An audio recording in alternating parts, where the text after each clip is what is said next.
தமிழகம் எங்கும் Max Gold cash for your gold. Max Gold நீங்க தங்க மட்டும் இல்லைங்க, பிளாட்டினம், டைமண்ட், சில்வர், ரூபினி எதை வேணாலும் விற்கலாம். உங்களுக்கான பணம் ரொக்கமா கையிலயோ இல்லைன்னா பேங்க் அக்கௌண்ட்லயோ உடனடியாக செலுத்திடுவாங்க. மார்க்கெட் மதிப்பை விட 100 ரூபாய் ஒரு கிராமுக்கு உங்களுக்கு கூடுதலாக கிடைக்கும். தமிழ்நாடு முழுக்க டோர் ஸ்டெப் சர்வீஸும் இவங்க ப்ரொவைட் பண்றாங்க. உங்களுக்கு கோல்ட விற்கணும்னு அதுக்கு ஒரே ஒரு பெஸ்ட் பிளேஸ் மேக்ஸ் கோல்டு தான். கால் 04445454545. வணக்கம். Big topic with Karthik Mayakumar. America கடைசி நேரத்தில் எந்த அளவுக்கு ப்ரெஷரை பில்ட் பண்ணணும் நம்மளுக்கு நல்லா தெரியும். அதை ஈரானுக்கு எதிராக இப்போ வேற லெவலில் பண்ணிட்டு இருக்காங்க. ஒரு கட்டத்தில் அமெரிக்கா பெணத்திரம் அனௌன்ஸ் பண்ணியிருக்கு, தயவு செஞ்சு டெஹ்ரானை விட்டு எல்லாருமே வெளியேறுங்க, நம்ம யூஎஸ் சிட்டிசன்ஸ்லாம் வெளியேறுங்கன்னு ஒரு மிகப்பெரிய அதிர்ச்சிக்குரிய வார்னிங் வரை இப்போ முன் வச்சிருக்காங்க. இதை பற்றி தான் முழுக்க பார்க்க போகிற நிகழ்ச்சிக்குள்ள போகலாம்.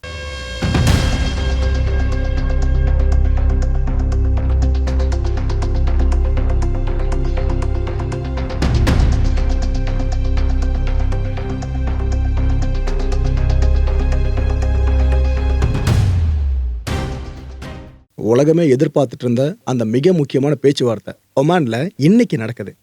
இதுக்கு முன்னாடி இழுபறியில் இருந்துச்சுல, இந்த நியூக்ளியர் டீல் சம்பந்தமா அமெரிக்காவும் ஈரானும் உட்கார்ந்து பேசுவாங்களா மாட்டாங்களான்னு பெரிய இழுபறி நீடிச்சதுல, அந்த இழுபறிலாம் தாண்டி இன்னைக்கு இந்த மிக முக்கியமான சந்திப்பு நடக்குதுங்க. ஆக்சுவலா இந்த சந்திப்பை முன்னிட்டு ஈரானோட ஃபாரின் மினிஸ்டர் இருக்கார்ல, அப்பாஸ் அகார்ச்சி, இவர் ஸ்ட்ரைட்டா ஒமான் கிளம்பி போயிருக்காப்ல. இன்னொரு பக்கம் அமெரிக்கா தரப்புல இந்த விட்காஃப், ஜெரட் கர்ஷ்னர் இவங்களும் அங்க வந்திருக்கிறதா தகவல் இப்ப வெளியாயிருக்கு. இந்த பயணத்தை முன்னிட்டு ஈரான் வெளியுறவுத்துறை அமைச்சர் அப்பாஸ் என்னென்ன சொல்லியிருக்காருன்னு பார்த்தீங்கன்னா, இந்த முறை நாம ராஜதந்திரத்தின் மேல இன்னும் அதிகப்படியான நம்பிக்கையை வச்சு திறந்த கண்களோடு, இட் மீன்ஸ் எல்லா விஷயங்களையும் நம்ம ஓப்பனா பேசுவோன்ற மாதிரி நான் இப்போ ஒமானுக்கு போயிருக்கேன். நாம பழைய கால எல்லா நினைவுகளையும் மறக்கல, என்ன ஞாபகம் வச்சிருக்கோம். இதுக்கு முன்னாடி என்னென்ன பேச்சுவார்த்தை நடந்துச்சு, அதில் என்னென்ன விஷயங்கள் அமெரிக்கா கண்டிஷன்ஸாக முன் வச்சுது, நாம் என்ன முன் வச்சோம், அது எதையும் நம்ம மறக்கலை. அது எல்லாம் மைண்டில் வச்சு தான் நாம் இந்த முறையும் பேச போகிறோம். இந்த கமிட்மெண்ட் இருக்குல்ல, அதாவது அமெரிக்கா பேச்சுவார்த்தைக்கு வாங்கன்னு சொல்லி கூப்பிட்டாங்களே, இந்த கமிட்மெண்ட்டை அவங்க ஒழுங்காக கடைபிடிக்கணும். It means mutual respect, mutual interest, இது ரெண்டுத்தையும் அவங்க கண்டிப்பாக கடைபிடிச்சாகணும். இதுதான் ஒரு நல்ல அக்ரிமெண்ட்டுக்கான ஒரு நல்ல ஆரம்பமாக இருக்கும் நான் கருதுறேன்னு அவர் சொல்லியிருக்காரு. ஸோ இவர் ஒமான் போயிருக்க விஷயம் கன்ஃபார்ம் ஆயிடுச்சு, அங்கே ஒரு பேச போகிற விஷயமும் கன்ஃபார்ம் ஆகிடுச்சு. இதில் குழப்பமே வேணாம் மக்களே, இன்னைக்குள்ளே தெரிஞ்சிடும் அடுத்த நகர்வு. இந்த உலகம் அமைதியாக போதா இல்லை திரும்ப போர் பதட்டம் சார்ந்த மேகம் சூழ போடாதுன்றது இந்த ஒரு நாளில் தெரிஞ்சிடும். இன்னொரு பக்கம் ட்ரம்ப், அமெரிக்காக தான் இந்த ப்ரெஷரை பில்ட் பண்ணுறது கைவந்த கலையாச்சே. பேச்சுவார்த்தையில் அவங்களுக்கு சாதகமாக சில விஷயங்களை ஈரான் ஒத்துக்கணுன்றதுக்காகவே ப்ரெஷர்ஸை பயங்கரமாக பில்ட் பண்ணிட்டு இருக்கு அமெரிக்கா. ட்ரம்ப் என்ன சொல்கிறாப்புல, ஏங்க ஈரான் தாங்க கேட்டுச்சு நெகோஷியேட் பண்ணலாம் அப்படின்ட்டு, அதனால் அவங்களுக்காக நாங்கள் பேச வரோம் அப்படின்ற மாதிரி சொல்கிறாரு. ஆரம்பத்தில் யார் நெகோஷியேட்க்கு புஷ் பண்ணான்னு எல்லாருக்குமே தெரியும். ஆனால் சொல்கிற விஷயம் இதுதான், ஏன்னா ஈரானுக்கு பயம் இருக்குது. எங்கேருந்து நம்ம நெகோஷியேஷனில் நோன்னு சொல்லிட்டோன்னாக்கா அமெரிக்கா நம்ம நாட்டு மேலே ஏதாவது தாக்குதல் பண்ணணுன்ற பயம் ஈரானுக்கு பெருசாக இருக்குது. அதனால தான் அவங்க ஒத்துக்கிட்டாங்க. இப்போ ஒமானில் அந்த பேச்சுவார்த்தையே நடக்குது. நாம் ஒரு பெரிய, இட் மீன்ஸ் கப்பல் படை சார்ந்து மட்டும் இல்லை, விமானப்படை சார்ந்தும் நாம் சில பல வேலைகளை பார்த்துருக்கோம். ஈரானுக்கு ரொம்ப அருகில் நம்மளோட படைகள் அந்த ஆர்மடா வெயிட் பண்ணிக்கிட்டு இருக்குன்னு சொல்லியிருக்காரு. அதாவது பேச்சுவார்த்தையில் தோல்வின்ற மாதிரி ஏதாவது ஒரு ரிசல்ட் வந்தாலே அமெரிக்கா கொஞ்சம் கூட டிலே பண்ணாமல் ஈரானை உடனடியாக அடிச்சிடும்ன்ற மாதிரி தான் இந்த அனௌன்ஸ்மெண்ட்டை பார்க்க முடியுது. ப்ராபப்ளி கெட்ட விஷயங்கள் நடக்கலாம்ன்ற மாதிரி சொல்லியிருக்காருங்க. இட் மீன்ஸ் பேச்சுவார்த்தைக்கு நீங்கள் ஓகே, அதில் சொல்லப்படுற விஷயங்களை ஈரான் கண்டிஷன்ஸ் ஏற்றுக்குச்சுன்னா ரைட்டு, இல்லை இல்லைன்னு முரண்டு பிடிச்சா கண்டிப்பாக நாங்கள் உங்களை அடிச்சே தீர்வோன்ற மாதிரி தான் ட்ரம்ப்போட சமீபத்திய பேச்சு அமைஞ்சிருக்கு. ட்ரம்ப் இந்த அளவுக்கு பேசுகிறாருன்னு பார்த்தா இன்னொரு பக்கம் ஐஆர்ஜிசி அவங்க என்ன தெரியுமா சொல்லியிருக்காங்க, என்ன சும்மா அடிச்சிருவோம்னு சொல்லிட்டு அதை பேச்சுவார்த்தைகள்லாம் அரேஞ்ச் பண்ணியாச்சுல, அப்புறம் நான் அடிச்சிருவோன்ட்டு. உங்களோட பேசஸ்லாம், அமெரிக்காவோட பேசஸ்லாம் மிடில் ஈஸ்டில் எங்கெங்கே இருக்குன்ற விஷயங்களுக்கு தெரியும். எங்களோட ஸ்ட்ரைக்கிங் ரேஞ்சுக்கு உட்பட்டு தான் அதெல்லாம் இருக்குன்ற உண்மையும் எங்களுக்கு புரியும். ஏன் உங்களுக்கே புரியாதா அப்படின்னு ஐஆர்ஜிசி கேட்டிருக்கு. இட் மீன்ஸ் பேச்சுவார்த்தை ஒருவேளை தோல்வியில் முடிவடைஞ்சா, ஈரானை அமெரிக்கா தாக்குச்சு அப்படின்னா உடனடியாக ஈரானோட பதிலடி இஸ்ரேல் பக்கம் போதோ இல்லையோ, அமெரிக்காவோட பேசஸ் இருக்குல்ல மிடில் ஈஸ்டில், அங்கே கண்டிப்பாக விழுன்ற மாதிரி தான் ஐஆர்ஜிசி ஓப்பன் த்ரெட்டை முன் வச்சுருக்காங்க. உங்களுக்கு மட்டும் தான் ப்ரெஷர் கொடுக்க தெரியுமா என்ன, நாங்கள் கொடுக்க மாட்டோமான்ற மாதிரி தான் இதை சொல்லியிருக்காங்க. ட்ரம்ப் தான்ப்பா சூஸ் பண்ணணும். அதாவது காம்ப்ரமைஸ் போதுமா இல்லைனா வார் வேணுமான்றத ட்ரம்ப் தான் சூஸ் பண்ணணும்.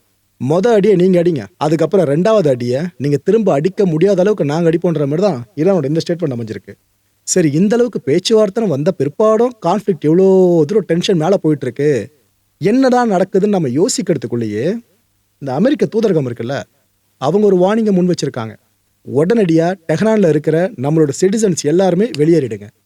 டைம் லேட் பண்ணலாம் வேணாம், உடனடியாக வெளியேறுங்க அப்படின்னு இருக்காங்க. இப்போ எந்த அளவுக்கு ப்ரெஷரை பீக்கில் கொண்டு போயிருக்காங்க பார்த்தீங்களா? இந்த அனௌன்ஸ்மெண்ட் வெளியான உடனே உலகளாவிய ஊடகங்களோட இந்த பத்திரிகை ஊடக செய்திகள் இருக்குல்ல, அவங்களோட புல்லட்டின்ல பிரேக்கிங் நியூஸை பஞ்ச் பண்ண ஆரம்பிச்சிட்டாங்க. இது போல் உடனடியாக டெஹ்ரான்லேருந்து எல்லா யூஎஸ் சிட்டிசனும் வெளியேறுங்க.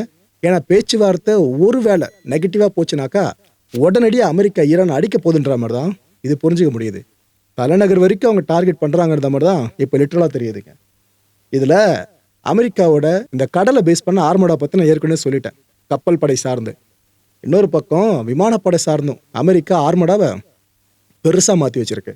அதுவும் இப்போ ஒரு சேட்டலைட் இமேஜஸ் மூலமாக டெப்ளாய்மெண்ட் எந்த அளவுக்கு கன்ஃபார்ம் பண்ணப்பட்டிருக்கு தெரியுமா? அதாவது அன்யூஷுவல் மூமெண்ட்டாக இருக்குது. ஒன்றுமே அமெரிக்கா இந்த அளவுக்கு விமானங்களை குவிக்கிறது அன்யூஷுவல் மூமெண்ட்டாக இருக்குது. ஈரானுக்கு அருகில் F-15 இந்த ஜெட்ஸ் வேறு ஒரு பக்கம், இது பத்தாதுன்னு MQ-9 ரீப்பர், இது பத்தாதுன்னு A-10C தண்டர்போல்ட் 2, இது போல் வானூர்திகளை குவிச்சு வச்சுருக்காங்க. பொதுவாக ஒரு நாட்டை சரௌண்ட் பண்ணுறதா இருந்தால் அந்த நாடு சார்ந்து முப்படைகளை பேஸ் பண்ணி சரௌண்ட் பண்ணுவாங்க. அமெரிக்கா கிட்டத்தட்ட அதே ஃபார்முலாவை தான் இங்கே வகுத்துருக்காங்க.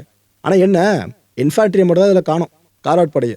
மற்றபடி கப்பல் படை விமானப்படை எல்லாத்தையும் கொண்டு வந்து இறங்கியிருக்காங்க. ஈரானுக்கு ரொம்ப ரொம்ப அருகில் ப்ரெஷரை அப்படி பில் பண்ணி வச்சிருக்க அமெரிக்கா. ரஷ்யா கிட்ட இதை பற்றி நம்ம கேட்காம இருந்தால் சரியாக இருக்குமா? ஏன்னா இப்போ நாலு பின்ன எதனா இஷ்யூ பெருசாகிடுச்சுனாக்கா ரஷ்யா அதோட போர் கப்பலை ஈரானுக்கு ஆதரவாக அனுப்புமா இல்லையா? இந்த $1 பில்லியன் கேள்வி இருக்குல்ல, இதுக்கான பதிலை ரஷ்யா இப்போ கொடுத்துருக்குங்க.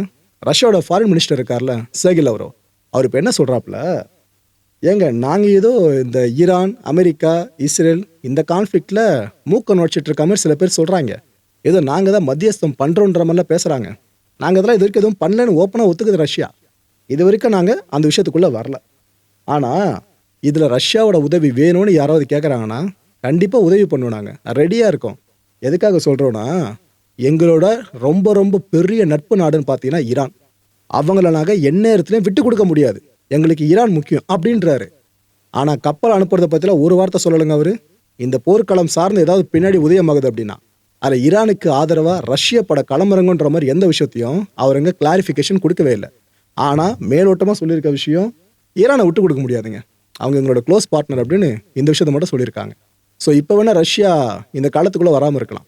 நாளைக்கு இஷ்யூ பெருசாகுதுனாக்கா ஒன்று சைனா மாதிரி ஷிப்ஸ் எதனா ஈரானுக்கு கொடுக்கறது சார்ந்து ரஷ்யா முடிவு பண்ணலாம். சைனா கூட ஸ்பை ஷிப் மட்டும் தான் இப்போ அமைச்சிருக்காங்க. விஷயம் பெருசாச்சுனாக்கா மேபி போர்க்கப்பல்கள் சார்ந்து நம்ம எதிர்பார்க்கலாம்னு நினைக்கிறேன். ஆனால் ரஷ்யா இன்னும் அது போல மூவை எடுக்கலைங்க.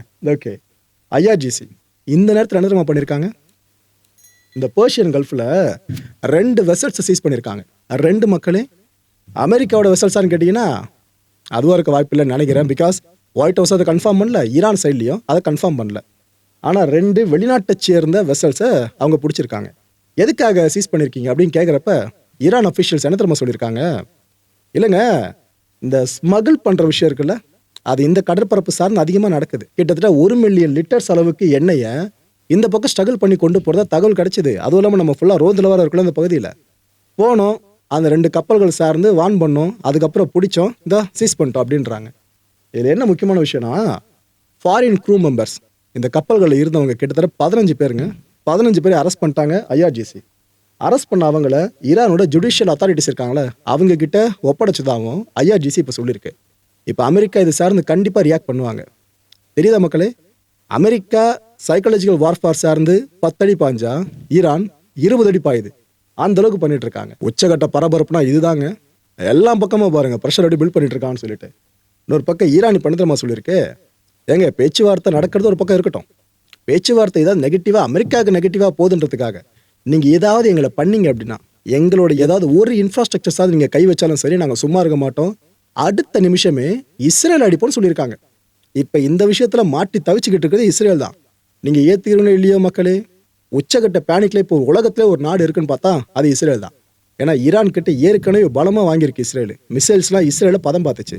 அப்போ ஏற்பட்ட இஸ்ரேல் சார்ந்து இப்போ ஈரான் இந்த அனௌன்ஸ்மெண்ட் விட்டுருக்குல்ல, அமெரிக்கா எங்களை அடிச்சா நாங்கள் உடனே இஸ்ரேல் அடிப்போம்னு சொல்லிட்டு. இது அந்த நாட்டுக்கு எவ்வளோ பெரிய த்ரெட்டு. இஸ்ரேல் ஒட்டு மொத்தமாக ஆடி போயிருக்கு. எந்த அளவுக்குன்னா, இஸ்ரேலில் ரைட் விங் லீடர் ஒருத்தர் பேர் அவிக்டோர் லீபர்மேன், இவர் இப்போ என்ன தெரியுமா சொல்லியிருக்காரு, ஏங்க ஏற்கனவே ஈரானோட மிசைல்ஸ் நம்ம நாட்டை பதம் பார்த்துச்சு. நான் சொன்ன வார்த்தைகள் இல்லைங்க, அவர் சொல்கிற வார்த்தைகள். ஏற்கனவே பதம் பார்த்துச்சு, நம்ம நாட்டுக்குள்ளே அவ்வளோ மிசைல்ஸ் இறக்குனாங்க. ஸோ இந்த முறை நாம் இது போல் ஏதாவது நடக்குது அப்படின்னா அதுக்கு முன்கூட்டியே ரெடியாக இருக்கணும்னு சொல்கிறாரு. இதுக்காக நம்ம நாட்டு மக்களை பாதுகாக்கிறதன் பொருட்டு நாம இந்த சேஃப் பிளேசஸ் இருக்குல்ல, இதை இப்பயே உருவாக்கி வச்சுடுவோம். ஏன்னா பேச்சுவார்த்தை எப்படி போய் முடிய போகுதுன்னு தெரியல. ஈரான் வேற ஓப்பனா வார்ன் பண்ணிடுச்சு, நாம இப்பயே ரெடி ஆயிடும் அப்படின்ட்டு அந்த லீடரே சொல்லியிருக்காரு. பெஞ்சமின் நெத்தன்யாகு மனநிலை இப்போ எப்படி இருக்கும் யோசிச்சு பாருங்க மக்களை நீங்களே. அவங்களுக்குள்ள பிரச்சனை நான் இவர் பார்த்து இங்கே ஓரமாக நிற்கும் போது அந்த பிரச்சனை எதனா ஆச்சுன்னா உன்னதான் அடிப்போம். ஈரான் இந்த பக்கம் திரும்பிச்சுனாக்கா இஸ்ரேல் நிலைமை என்ன வருது? இப்போ அதை நோக்கி தான் போய்கிட்டு இருக்கு. இப்போதைக்கு இஸ்ரேலை பேஸ் பண்ணி வெளியாட்டு இருக்க செய்திகள் படி பார்த்தீங்கன்னா, இந்த பொதுமக்கள் அதிகமாக வசிச்சுட்டு இருக்க பகுதிகள் இருக்குல்ல இஸ்ரேலில், அங்கெல்லாம் ஏர் டிஃபென்ஸ் சிஸ்டமை கொண்டு வந்து இன்ஸ்டால் பண்ணிட்டு இருக்காங்களாம். இஸ்ரேலில் அவசர கதிரை இதை பண்ணிட்டு இருக்காங்களாம். நல்ல விஷயம் தானே ப்ரோ? ஏன்னா நாளை பின்ன ஈரான் ஏதாவது மிசைலை இஸ்ரேல் நோக்கி லான்ச் பண்ணுது அப்படின்னாக்கா இந்த ஏர் டிஃபென்ஸ் சிஸ்டம்ல பட்டு ரியாக்ட் பண்ணி அந்த மிசைலை இன்டர்செப்ட் பண்ணிடுமே அப்படின்னு கேட்டிங்கன்னா நல்லா யோசிச்சு பாருங்க மக்களே. எந்த ஒரு நாடு இன்னொரு நாடு சார்ந்து அடிக்க போனாலும் அங்கே அவங்களோட லெஜிட்டிமேட் டார்கெட்டாக பார்க்கறது, பிரைமரி டார்கெட்டாக பார்க்கறது ஏர் டிஃபென்ஸ் சிஸ்டம் தான். ஏன்னா அதை தான் முதல்ல அடிச்சு காலி பண்ணணும்னு எல்லாருமே வருவாங்க. இந்த வெனிசுவேலா சார்ந்து கூட அமெரிக்கா உள்ள இறங்கிச்சு பார்த்தீங்களா, அப்போ கூட அவங்க முதல் டார்கெட்டு ஏர் டிஃபென்ஸ் சிஸ்டம் அடிச்சு காலி பண்ணுறது தான். இப்போ ஈரான் ஒரு வேளை கோவப்பட்டு இஸ்ரேல் அடிக்குதுன்னு வைங்க, இந்த ஏர் டிஃபென்ஸ் சிஸ்டம் வந்து அவங்கள டார்கெட் பண்ணுவாங்க. ஆனால் அது எங்கே இருக்குது? பொதுமக்கள் வாழ்ந்துட்டு இருக்க பகுதிகளில். என்ன சொல்ல வரோம் புரியுதா?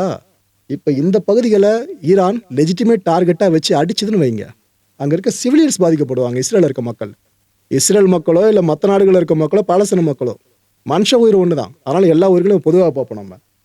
ஸோ இவ்வளோ பெரிய ரிஸ்க் இருக்குது. ஏன்னா ஹை வேல்யூ டார்கெட்டாக ஈரானுக்கு இதெல்லாம் மாறிச்சு, உலகம் முழுக்க பெரிய கான்ஃப்ளிக்டாக அது மாறி நின்றோம். இது ஒரு பக்கம். இன்னொரு பக்கம் என்ன தெரியுமா நடந்துகிட்டு இருக்கு? ஸோ ரெடி டு ஆக்ட் இந்த ஸ்டேட்டஸ் தான் இப்போதைக்கு ஏர் டிஃபென்ஸ் சிஸ்டம் சார்ந்து இஸ்ரேல் நம்ம சொல்லணும். ஆனால் ஒரு உண்மையை நம்ம கொஞ்சம் ஃப்ளாஷ்பேக் போய் யோசிச்சு பார்ப்போமே. 12 டே வார் நடந்துச்சுல ஈரானுக்கு இஸ்ரேலுக்கு இடையில. அப்போது ஈரானோட அவ்வளோ மிசைல்ஸு இஸ்ரேலை எந்த அளவுக்கு தொலைச்சி விட்டுச்சு இது யாரும் மறுக்க முடியாதுல்ல. இஸ்ரேல் மேலே ஈரானோட மிசைலே விடலன்னு சொல்ல முடியாதுல்ல. நம்மளே ஃபுல்லாக அதை கவர் பண்ணியிருந்தோமே, அவ்வளோ காட்சிகளை பார்த்துருந்தோமே. அவ்வளோ பெரிய வான் உயர்ந்த கட்டடங்கள்லாம் எந்த அளவுக்கு சேத குவியல்களாக இருந்துச்சு நம்ம லிட்டரலாக பார்த்துருந்தோம். ஈரான் அவ்வளோ சீக்கிரம் தொட்டிடக்கூடாதுன்ற மாதிரி இஸ்ரேலுக்கு ஒரு பெரிய பயத்தை விதைக்கிற மாதிரியும் அந்த விஷயம் அமைஞ்சிருந்துச்சு. இஸ்ரேலோட ஏர் டிஃபென்ஸ் இருக்குல்ல, அது இந்த 12 டே வாரப்போ ஈரானோட மிசைல்ஸ் கிட்ட ஃபெயிலியரை ஃபேஸ் பண்ணதை நம்ம ஒத்துக்கணும். எப்படி இஸ்ரேல் ஈரானை அடிச்சதை உள்ளே போயிட்டு அதை நம்ம மறுக்க முடியாதுல்ல. அதே போல் ஈரானும் இஸ்ரேலுக்கு ஒரு பாடம் கற்றுக் கொடுத்தாங்க. அந்த டைமில் பேட்ரியாட்டு, டேவிட் ஸ்லிங்கு, அப்புறம் ஏரோ 2, ஏரோ 3 இப்படி நிறைய வான் பாதுகாப்பு அமைப்புகள் இஸ்ரேல் கிட்ட இருந்தும் ஈரான் லான்ச் பண்ண மிசைலை அவங்கள எதுவும் பண்ண முடியல.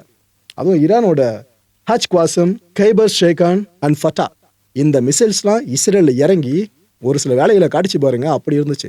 அதை வச்சு ஃபேக்ட் நம்மளுக்கு புரிஞ்சிருச்சு, இஸ்ரேல் கிட்ட இருக்க இந்த வான் பாதுகாப்பு கவசங்களால் ஈரான் மிசைல்ஸை தடுக்க முடியல அப்படின்ட்டு. அப்பேற்பட்ட நிலைமை திரும்ப வந்துச்சுனாக்கா இஸ்ரேல் கதி என்னங்க ஆகிறது? இப்போ இதனால தான் இந்த பேச்சுவார்த்தையை மற்ற நாடுகள் உன்னிப்பாக கவனிக்குதோ இல்லையோ, இஸ்ரேல் ரொம்ப கீழே வாட்ச் பண்ணிக்கிட்டு இருக்கு.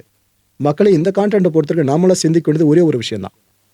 2025 போன வருஷமே பார்த்தீங்கன்னா அமெரிக்காவுக்கு ஈரானுக்கு இடையில அவ்வளோ பேச்சுவார்த்தைகள் நடந்துச்சு. இந்த நியூக்ளியர் டீலை ஃபைனலைஸ் பண்ணலாம் அப்படின்ட்டு 5 சுற்றுகளாக பேச்சுவார்த்தைகள் நடந்துச்சுங்க.